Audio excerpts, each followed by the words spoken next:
Well, here we are. Jamie Robinson is in conversation with me today about the fall course he'll be teaching called Innovation Policy in Healthcare. We are very excited about this course. And Jamie, I'm glad to have more time with you since every time we get together over conversations, I have so many questions for you.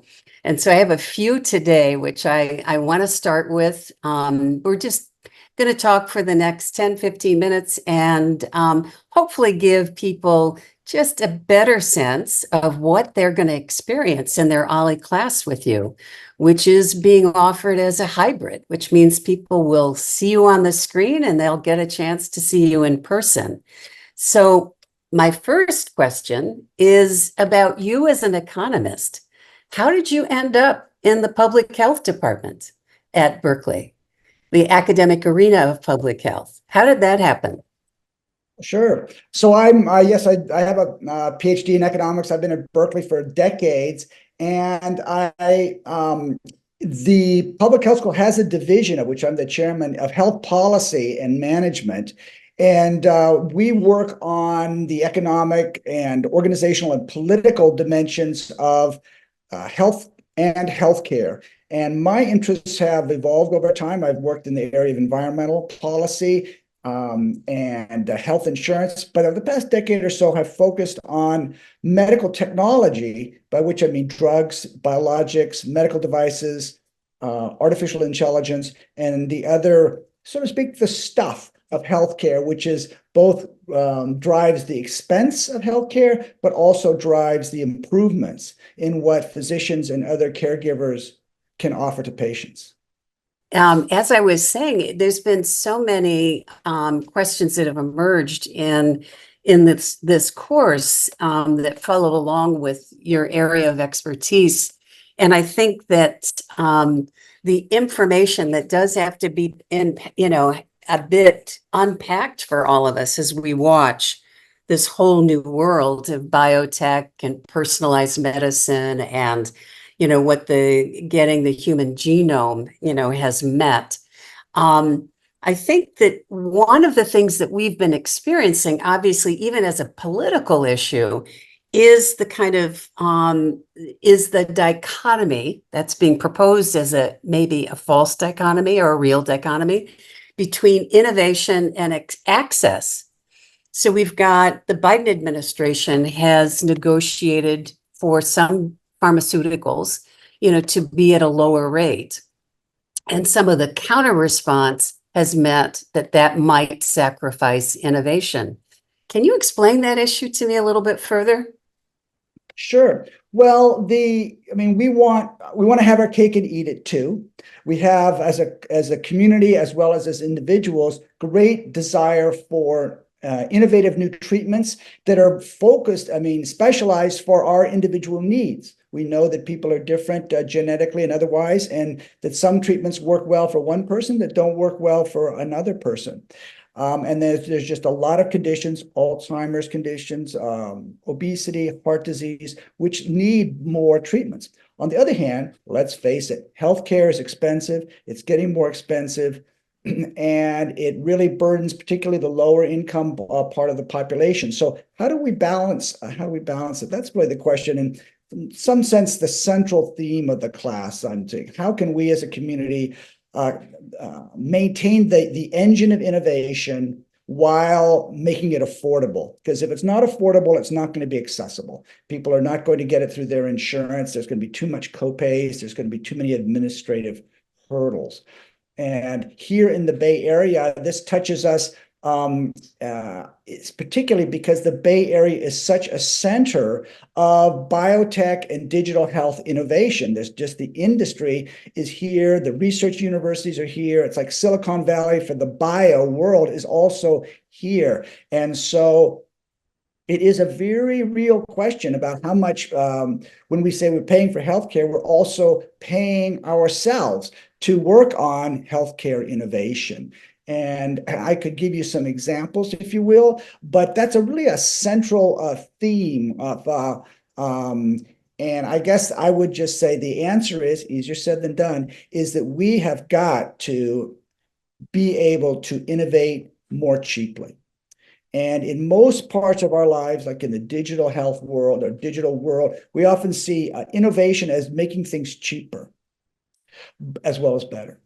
But in healthcare, we seem to make things better, but more expensive. What's going on there? How can we turn that around? And that's it's a complex topic, but it's the one that we're going to grapple with and I'm looking forward to the class because I think we'll see people on both sides of this. Some people are going to be very much healthcare is too expensive. We've got to do something about the cost. Other people are going to be more like, no, I've worked in biotech. I see what can happen. We can't take the pedal off the metal right now. We should go full tilt into precision medicine, genomics, and the other breakthrough areas. You can see, or as you're talking, I can sort of see how much having an economist help interpret all of this. One of the things in yesterday's New York Times science section was the discussion around the weight reduction medications that people are now being told they have to be on for their lifetime. And I know other biologics, people are saying a lifetime prescription. We're not really used to that, are we? Well, there is, we talk about chronic disease and acute disease. Acute disease is something where you treat it and you're cured. But many conditions, such as obesity, diabetes, heart disease, Alzheimer's disease, these are chronic conditions, and often there is no cure. There's just maintenance and treatment. And this can be very expensive when they're like, for example, Alzheimer's drugs. They're developing some drugs that have some promise of effectiveness. But if you say, how many people in America have early onset Alzheimer's? The answer is 4 million. You multiply that number times the per patient cost per patient per year for the rest of their lives, you get very large numbers of And obesity is even bigger because, a third of America is obese, and obesity is a very serious health condition linked to diabetes, heart disease, kidney failure, and just about everything. So the fact that we've got these new GLP-1 drugs that actually work is really amazing. It's a breakthrough of the first order. But oh my goodness, at the current prices, this is going to break Medicare. Something's got to happen here. Well, and the course will explore Absolutely. So the way I do the course and my teaching at Berkeley, I teach at the undergraduate level, I teach at graduate school level, is to talk about the principles, the issues that are going on from an economist perspective, which is often about priority setting, incentives, affordability, the drivers of innovation, and then use a lot of examples. And the nice thing about healthcare is, oh my goodness, are there juicy examples all the time? And each one of us is a user of healthcare, depending on our health status, and our family members are users of healthcare. In the Bay Area, a lot of people work in healthcare, different aspects of that. So I use examples, and because that really gives it the richness, whether it's these obesity drugs, whether it's COVID vaccines, whether it is the Alzheimer's drugs, whether it's these precision medicine cancer drugs, there are lots. And we follow the class's interest to some extent. There'll be people who are particularly interested in, let's say, cancer. We'll talk about cancer. Others may be particularly interested in something else. Well, this is like every conversation I've had with you, Jamie.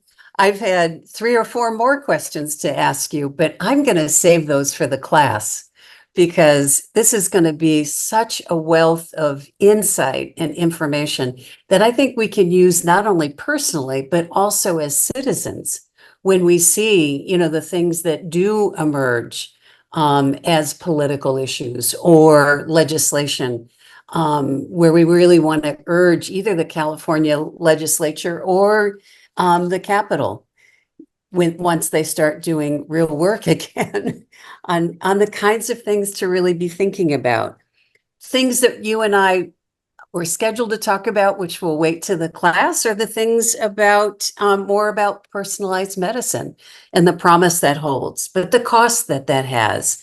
the fact that it may in fact require all of us to have a digital twin, which means to know who we are and all of our statistics as we go in so that we minimize the Goldilocks effect in medicine. So we'll know just the right medicine for us based on our genome. And then China. We've got to talk about China, and I'm really glad that you're spending some time on that. Any final remark as we close?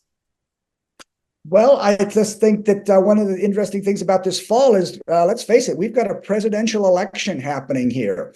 And the drug prices, Medicare negotiations, insurance coverage, Medicaid, reproductive rights, a lot of health issues are of strong concern. And then even the underlying issues of inflation and the state of the economy are driven a lot by healthcare. So that we're going to be able to spend some time talking about the issues and talking about the position of the Harris campaign, the Trump campaign, on some of our topics, and both on innovation, but also on competition with China. And so I think that that makes it all even that much more intense.